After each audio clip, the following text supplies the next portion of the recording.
Bom dia, boa tarde, boa noite, abençoados sejam todos. Sejam muito bem-vindos ao 9º episódio do podcast de magia Caminhos do Paganismo. Eu sou o Bruxo Eric, eu estou com o nosso podcast para falar sobre algumas divindades de diversos panteões.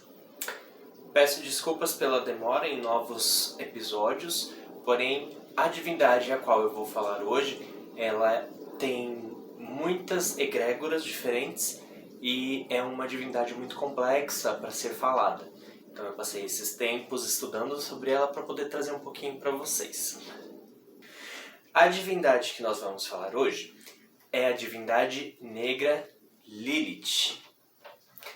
A divindade Lilith, ela tem origem na Suméria antiga, é onde acontece a primeira descrição de cultos a essa divindade, Lilith. Na Suméria antiga, Lilith é representada como um dragão ou como uma criatura híbrida de diversos animais, com patas de aves e corpo de mulher. Mas vamos nos ater um pouquinho mais sobre a imagem draconiana da divindade Lilith. Na Suméria antiga, o culto de Lilith ele se inicia a partir de uma história onde envolve uma segunda divindade do panteão sumério antigo que era muito importante, que é Inanna. O que eu vou falar agora é baseado nas histórias do herói Gilgamesh, ou Gilgamesh, ou Ilgamesh, como queiram dizer. Suas histórias estão descritas em tábulas de argila, onde conta um pouquinho sobre os cultos sumerianos. Tá? Disse que Inanna, a divindade Inanna, que era a divindade de vida, de prosperidade, mas também uma divindade de guerra, ela tinha uma árvore, mais especificamente um carvalho. Tá? E esse carvalho era sagrado e ela iria utilizar esse carvalho para fazer o seu novo trono. Depois que o carvalho cresce, e ela vai atrás do carvalho, ela descobre que tem 3 criaturas vivendo nesse carvalho. Na copa da árvore tem uma ave que fez um ninho e estava com um filhote. Na base da árvore havia feito um ninho de cobras. E no centro da árvore havia Lilith feito a sua morada. Lembra no comecinho que eu falei, vamos nos ater à imagem draconiana de Lilith. Exatamente. Lilith estava ali no tronco da árvore. Algumas histórias também representam Lilith, como eu falei antes, como híbrido de mulher e ave, ou como híbrido mais especificamente de uma coruja e uma mulher. Então ela estaria fazendo ali no meio do tronco o seu lugar. A minha gatinha passando aqui atrás. E então, Inanna, percebendo que estava perdendo um pouco do seu território por conta daquela árvore, ela solicita que Gilgamesh tire aqueles animais de lá para que ela possa utilizar o tronco da árvore. Gilgamesh então vai até essa árvore e ele mata a cobra que estava na base, a ave foge com seu filhote para as montanhas e Lilith, aterrorizada com tudo aquilo, destrói ali a sua morada e foge para o deserto, jurando vingança. A partir desse momento, Lilith jura que ela vai ser exatamente o oposto do que Inanna fosse.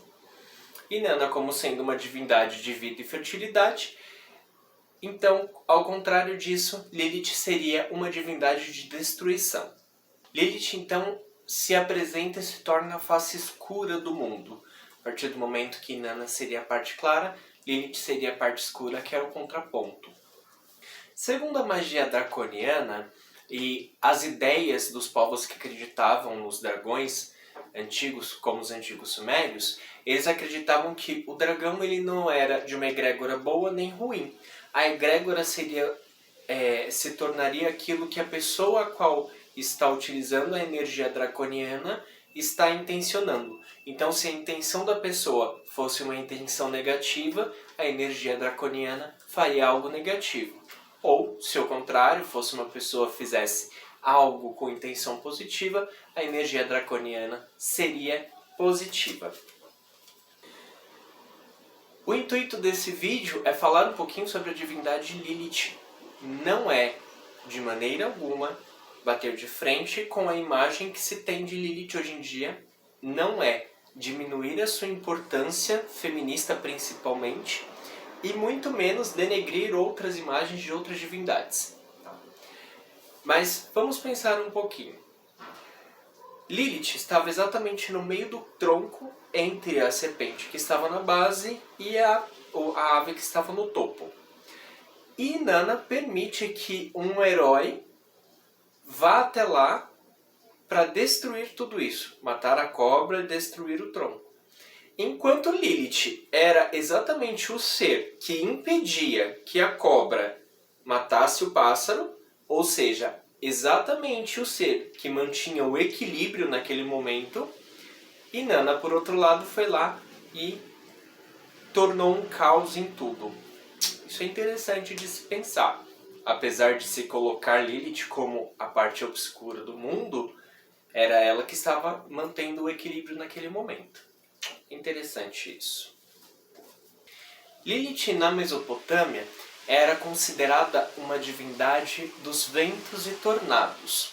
Por esse motivo, ela recebia cultos da população daquele lugar exatamente para que ela se mantivesse calma e não causasse tornados que viriam a destruir as cabanas da cidade. Então ela recebia muitos cultos para apaziguar a sua ira. É muito interessante essa história, né? Diferente de algumas divindades que recebem cultos para que façam coisas, Lilith, como algumas outras divindades, recebiam cultos para apaziguar, para que ela não viesse trazer tragédia. Um pouquinho depois dos contos sumérios, a gente vai para os contos fenícios. Lá nos fenícios, Lilith recebe uma outra roupagem com uma egrégora energética muito semelhante à que ela tinha na Suméria Antiga, contudo com um nome diferente. Lá na Fenícia, ela era conhecida como Leviatã, e nesse momento ela recebe uma egrégora masculina. No início das intenções, no início da criação da egrégora de Leviatã lá na Fenícia Antiga, ela era exatamente a mesma egrégora de Lilith e os dois eram a mesma criatura. Apenas depois de muitos séculos que começaram a masculinizar muito Leviatã, e aí a partir disso começa a se desvincular uma egrégora da outra. Mas no início era a mesma egrégora. A diferença: Lilith era uma divindade que era responsável pelos ventos e tornados na terra. Já Leviatã era uma divindade que era responsável pelos tornados, ventos e maremotos no mar. Por quê? Diferente da Mesopotâmia, que eram povos mais terrestres, os fenícios eles eram povos que eram muito navegantes, então eles tinham muitos barcos, então eles precisavam pegar a egrégora dessa senhora dos tufões e colocar na realidade deles. Na realidade deles, era mais dentro do mar que haveria algum problema do que fora. Então eles cultuavam, levavam coisas para prestar culto a Lilith ou a Leviatã, né, como queiram chamar nesse momento da Fenícia, e aí ele começa a receber esse culto, receber essas oferendas exatamente para não causar o tornado. A mesma coisa do que acontecia com Lilith lá na Mesopotâmia. Um pouquinho depois, ainda no Oriente Médio, na Babilônia, Lilith também recebia cultos, porém nesse momento ela já sai de uma egrégora energética draconiana ou divina e se torna uma egrégora demoníaca. Então, na Babilônia ela era cultuada como um demônio feminino. Na Babilônia ela utilizava a água como um portal entre mundos e ela também era representada como faces da lua. Então ela tinha fases boas e fases ruins. Então haveriam fases na qual a divindade Lilith estava ok, muito bacana, vamos ajudar as pessoas. ok, muito bacana, vamos ajudar as pessoas. Em outras fases ela já estaria um pouco mais agressiva, um pouco mais difícil de lidar. Bem depois disso, muitos séculos depois, já na cultura hebraica, Lilith ela vem como uma divindade. Muitos anos depois, lá na cultura hebraica, mais de séculos depois, mais especificamente entre 600 e 1000 depois de Cristo, ou como eu prefiro dizer, na Era Comum, Lilith é tida como a primeira esposa de Adão. Isso na cultura hebraica, tá? E aí, nesse momento, Lilith foi criada ao mesmo tempo que Adão. Então, Deus foi lá, pegou o barro, moldou o Adão, moldou a Lilith e soprou o sopro da vida nos dois ao mesmo tempo. Nesse momento, cria-se a vida dos primeiros seres humanos. E, como era da vontade de Deus, eles deveriam procriar assim como os demais animais que já estavam fazendo isso, assim como as aves do céu, assim como os peixes do mar. Então, nesse momento, quando Lilith e Adão percebem essa egrégora energética sexual, eles vão para o momento do ato sexual em fato. Porém, Adão, como observava os animais terrestres e sempre via o macho por cima da fêmea, o macho atrás da fêmea, ele deita Lilith e vai por cima dela. E nesse momento Lilith não ficou nem um pouco contente por ele estar sobre ela, porque naquele momento ele estava se colocando acima dela, superior a ela e a tornando inferior e submissa. Ela não gostou nada disso. Nesse momento ela vai até Deus e reclama com ele.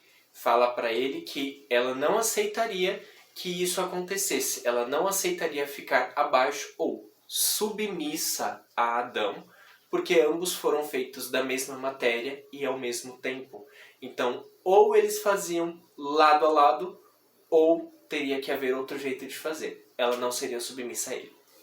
Deus não deu muita importância para essa história, para esse momento de Lilith. Então Lilith, revoltada, foge do Jardim do Éden.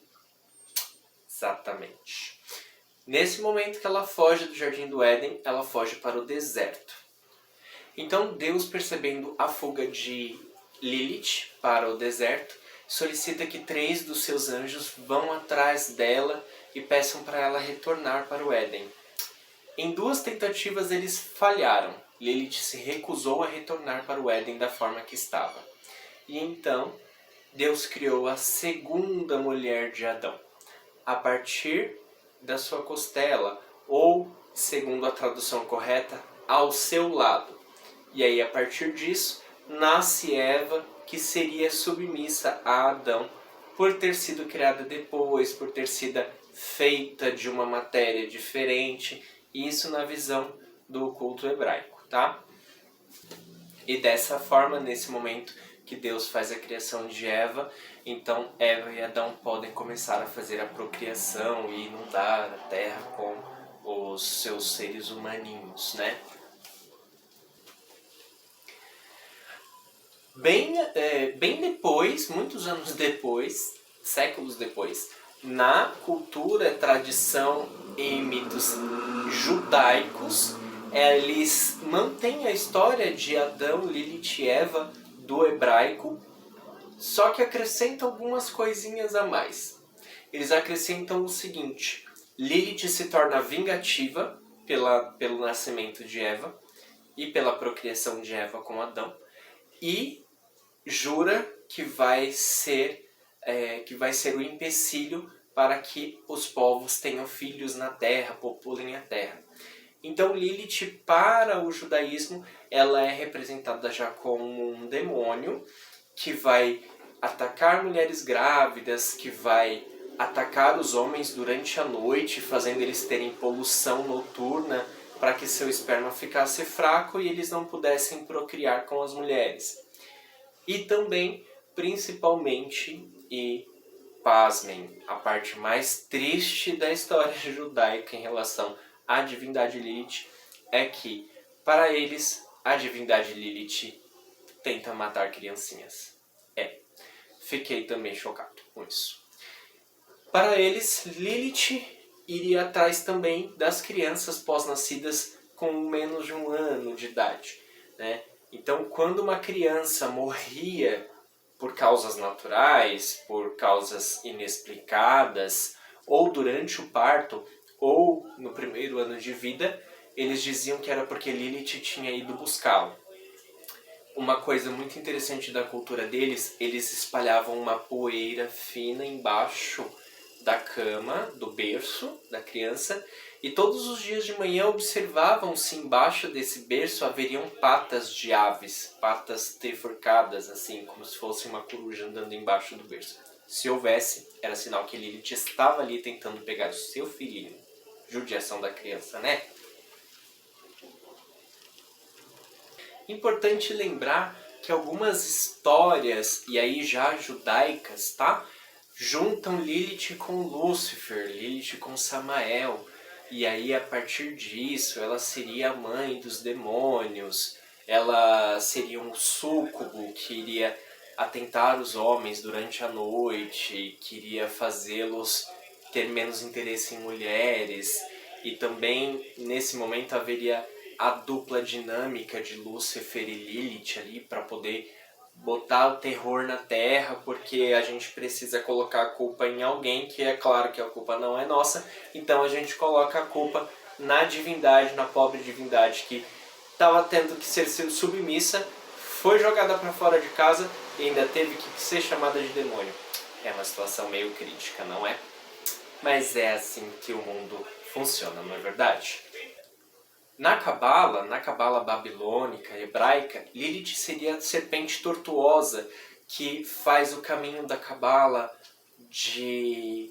Na Cabala babilônica, na Cabala hebraica, Lilith seria a serpente tortuosa que sai daqui de Malkut, que é aqui a Terra, e sobe por vários caminhos até chegar lá na Sefirá divina, que é Keter, né? Então, por esse motivo também, e por traduções muito e completamente errôneas, coloca-se Lilith também como sendo a serpente, a mulher que se transformou em serpente, foi lá tentar a Eva, falar para ela comer o fruto proibido, né? O que é uma grande besteira. Já em outras histórias, a serpente que fez isso seria Samael, e assim por diante. Cá comigo, acredito que esse momento do fruto proibido, que é o fruto da consciência, é exatamente o momento do despertar da consciência humana para o que era digno, indigno, para o que era confortável, desconfortável, certo? Aquele momento de você perceber que estou sem roupas, porque eu estou sem roupas, eu estou passando vergonha e tudo mais. Esse momento do despertar humano, que as crianças só passam depois que entram na sua fase pré-adolescente, porque até então elas não têm essa percepção e elas não precisam comer nenhuma fruta para isso, não é verdade? Na Bíblia, né, cristã, agora já falamos da última das crenças religiosas que surgiu e ainda existe, sendo a maior crença, a maior cultura nesse atual momento. Ela só aparece 3 vezes na Bíblia cristã e de formas muito simples, muito singelas e muito generalistas, visto que a Bíblia cristã ela tem base em outros livros, tanto hebraicos quanto judaicos, só que muito foi retirado disso. Então, vamos lá.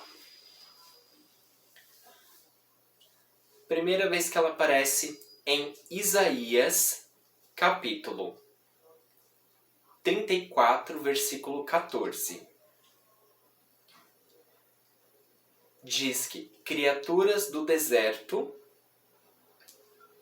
se encontrarão com hienas, e bodes selvagens balirão os seus chifres, uns para com os outros. Ali também descansa Lilith. E Lilith achará um lugar para si ali. A segunda vez que ela aparece já é em Apocalipse, lá no Apocalipse. A segunda vez que ela aparece já é lá no Apocalipse de João, aonde aparece a representação de Lilith, agora novamente como um dragão. É um dragão de 7 cabeças e 10 chifres que estará pronta para devorar a criança que estava para nascer de uma mulher vestida de sol, com a lua debaixo dos pés e na cabeça uma coroa de estrelas. A terceira e última vez que se fala de Lilith, e isso nessas duas últimas vezes acredita-se que está falando-se de Lilith porque está fazendo alusão dessas primeiras imagens divinatórias de Lilith como dragões. Essa terceira vez, ela já é um dragão marinho, é um dragão que surge do mar, também com 7 cabeças e 10 chifres nas cabeças, né? Então, nesse último momento, ela já é representada como o dragão marinho. Percebe como é utilizada muito superficialmente a ideia e a imagem da divindade Lilith, tanto em relação ao primeiro dragão terrestre, né, quanto isso relacionado lá a sua primeira aparição, e o segundo, que já seria um dragão marinho, e aí aqui já falando dos fenícios, né, que é lá na sua segunda aparição. Então é muito superficial na cultura cristã o aparecimento da divindade Lilith e também como um demônio, né? E na cultura cristã, os cristãos tendem a não ler o seu próprio livro sagrado. Então, o que o diretor espiritual fala é o suficiente para o cristão. Portanto, muitos cristãos nem sabem que existe essa menção de Lilith no seu próprio livro sagrado. Bom, isso foi um pouquinho da divindade de Lilith. Falei bem resumidamente porque as histórias dela são muito complexas, as histórias dela são muito longas, as egrégoras dela mudaram muito desde a sua primeira aparição até a egrégora que se tem hoje, que é a egrégora judaica. A gente não pode nem falar da egrégora cristã, exatamente por eles não identificarem a existência de Lilith dentro do seu livro sagrado, mas na egrégora judaica sim, né? E nesse momento aí, nessa egrégora judaica, ela já tem uma intenção, uma egrégora, uma energia muito pesada, muito ruim, negativa, obscura, como assassina de criancinhas e tudo mais, né? E isso não se deve a essa divindade. Agora vamos lá, vou falar um pouquinho para vocês o seguinte, é uma conversa minha com vocês. Sempre que você precisa, ou que você deseja, ou que você decide começar a cultuar uma divindade, você precisa estudar muito sobre essa divindade, você precisa conhecer muito dessa divindade, você precisa entender se a egrégora dessa divindade combina com a sua própria energia, e você precisa entender se a egrégora dessa divindade aceita o seu culto para com ela. Lilith é uma das divindades onde isso se torna muito mais expressivo. Existem outras divindades que também têm isso muito expressivo, essa necessidade de conhecimento, estudo, aprofundamento e finalmente uma solicitação de culto. Mas Lilith é muito mais expressivo. Como ela teve essa alteração de egrégoras até atualmente, onde atualmente ela tem uma energia vingativa contra homens e contra Deus, e aí homens, eu digo homens do sexo masculino, mais especificamente pessoas machistas. Então você deve tomar muito cuidado para poder cultuar essa divindade. Primeira coisa, depois de tudo isso que eu falei, tá? Primeiro é sempre os estudos. A primeira coisa, você precisa saber se a sua energia, se a sua mente, se o seu conhecimento vai ser suficiente para aguentar a energia da egrégora dessa divindade, que é uma divindade muito intensa e muito pesada. E fora isso, apesar de ela ser muito importante para a egrégora feminista, muito importante como uma divindade feminista, como uma imagem feminista hoje em dia, ela tem uma egrégora muito melancólica por ter saído de casa, e aí no culto judaico ela é amaldiçoada porque fugiu, né? Diferente do culto hebraico. No culto hebraico ela só foge e acabou. Já no culto judaico, como ela não volta, ela é amaldiçoada. Óbvio, né? Porque se você não for submissa, você vai ser amaldiçoada e é isso. Então é uma egrégora muito melancólica, muito negativa, vingativa, na verdade. Muito vingativa. Então, se você não tiver certeza que a sua energia, a sua cabeça e o seu controle sobre si mesmo não vai ser forte o suficiente para atuar e sentir e vibrar com essa egrégora, calma, para um pouquinho, pensa um pouco, estuda um pouco mais antes de começar um culto, tá? Para que não haja problemas energéticos em relação à sua própria vida. Para finalizar, eu vou colocar uma visão, uma imagem particular minha relacionada a essa divindade e agora já na relação dela na cultura hebraica e judaica. Tá? Quando Eva come o fruto proibido e dá para Adão o fruto proibido, que eu também acho absurdo, porque eles colocam Eva como sendo a causadora de tudo, como ela desvirtuou o homem, como a mulher desvirtuou o homem, e isso é muito sexista, né? Mas é a cultura e a história que é contada, então vamos colocar isso como base. Então Eva teria dado o fruto proibido para Adão, ambos comeram, e então Deus os castigou, fazendo a mulher sangrar todos os meses, sentir dor para ter filhos, o homem ter que trabalhar e comer do seu próprio suor. E a partir desse momento eles não são mais imortais. Eles vão viver, vão nascer, envelhecer, crescer, envelhecer, reproduzir e morrer. Lilith, como saiu do jardim do Éden antes dessa maldição de Deus, ela continua sendo um ser imortal. Por quê? Ela não foi amaldiçoada com a mortalidade. Então ela não vai sangrar todos os meses, ela não vai sentir dor para parir e ela não vai morrer. Por isso, Adão e Eva partiram já partiram para a morte, para o pós-vida, e Lilith está aqui até hoje firme e forte, sendo feminista.